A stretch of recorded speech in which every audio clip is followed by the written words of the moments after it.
Remember when going to the movies on a date was all the rage? Hollywood movies were only seen in the theater? Well, that all changed when Johnny Castle said the words, "Nobody puts baby in a corner." This is All Request History. If you've ever wondered about the history of, well, anything, you're in the right place. Subscribe here, request in the comments, and you could be the next video on All Request History. Thanks this time to Sky Dark Claw for requesting the history of the home video. Home videos began with the use of 8mm cameras becoming popular in post-World War II America during the 50s and the 60s. In 1975, however, a Japanese electronics company, JVC, developed and introduced a cassette tape that could be used for playing pre-recorded videos, and they called it VHS, an acronym for Video Home System.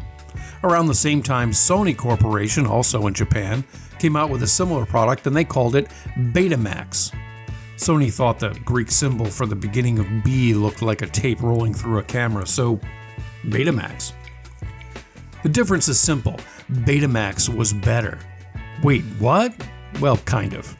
Betamax tapes offered a resolution of 333 by 486. VHS tapes ran at 320 by 486. See, the resolution is the number of frames of video that are, well, whatever. The Betamax was slightly a better picture. The real difference was VHS tapes could hold 2 hours of video, Beta could only hold 1. Neither Sony nor JVC had any real idea of how big the home video industry would become, but at only 1 hour, Sony's Betamax could not hold most Hollywood movies, where VHS tapes could.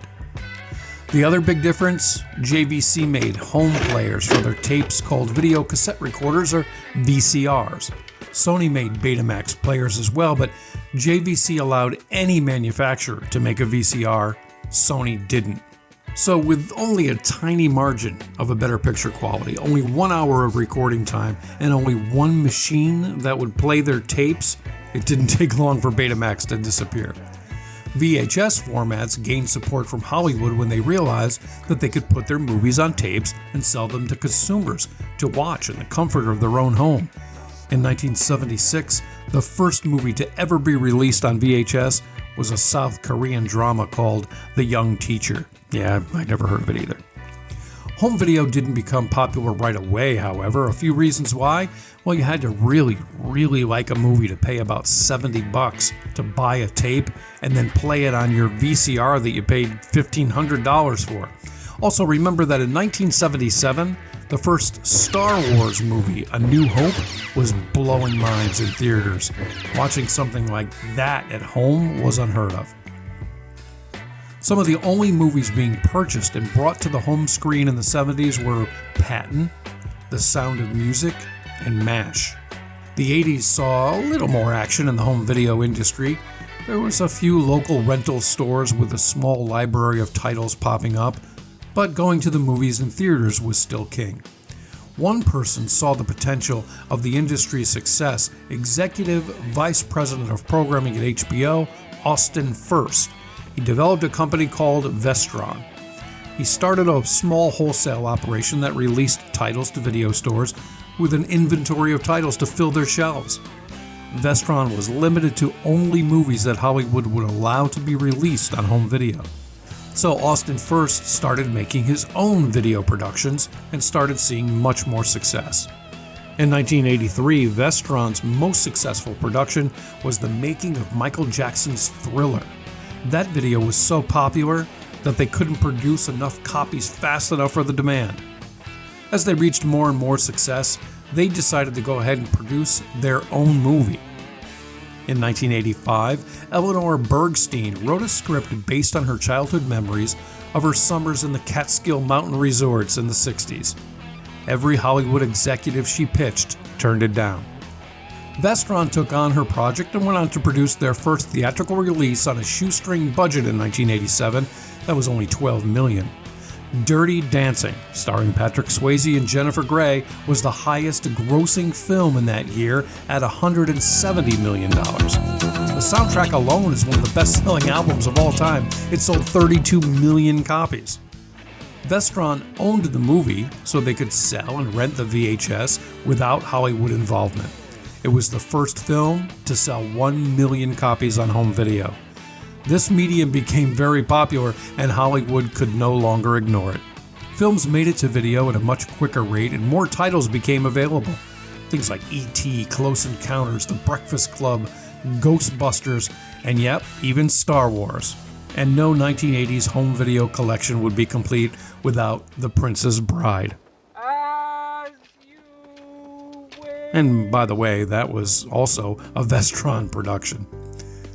In Dallas, Texas, in 1985, a Chicago businessman named David Cook developed a business model based on the home movie industry. He thought people would be much more likely to borrow or rent a Blockbuster VHS movie for much less than buying it. He knew that this would also force customers to bring the movie back to the store and then rent another one or two or three, and then again and again. And perhaps people would have movie nights at home almost every weekend. Well, he was right. His business, Blockbuster Video, was quite a success. He very quickly put together a franchise model, and Blockbuster Video stores popped up all over the country. Customers did come back, often. At its peak, there was one new store opening every day and saw a total of 9,000 stores in the U.S. with 65 million registered customers. To add to the urgency to return to the store, Blockbuster would create a late fee. I guess a lot of people were late. They racked up $800 million in late fees in just 1 year. During the 90s, the VHS home video began to decline as technologies developed. As newer, better, and affordable TVs became available, so did home video players, and the formats DVD and Blu-ray discs became the standard. In 1997, a popular mail order company offered DVDs exclusively for rent or purchase, mailed to your door, and they became even more popular than Blockbuster Video. They called themselves Netflix. Yeah, really, they started out as a video rental service, before streaming. Speaking of streaming, that was also the demise of the video store, the VHS, the VCR, and even the DVD or Blu-ray player. Obviously, Netflix learned to adapt to the changing industry. Blockbuster, not so much. Streaming is now not only the answer to movie night at home, but also the way most of us consume all of our entertainment. Our movies, our music, TV shows, miniseries, docudramas, everything.